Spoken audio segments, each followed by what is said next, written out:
નમસ્કાર, હવામાન સમાચારમાં આપનું સ્વાગત છે। રાજ્યમાં હાલ બેવડી ઋતુનો અનુભવ થઈ રહ્યો છે, જેમાં વહેલી સવારે તથા મોડી રાત્રે ઠંડી અને બપોરે ગરમીનો અહેસાસ થઈ રહ્યો છે।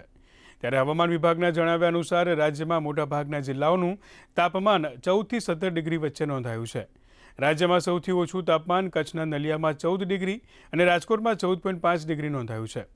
તો હવામાન વિભાગે રાજ્યમાં ઉત્તર પૂર્વના પવનો ફૂંકાતા આગામી દિવસોમાં ઠંડીનો પારો ગગડવાની શક્યતાઓ વ્યક્ત કરી છે।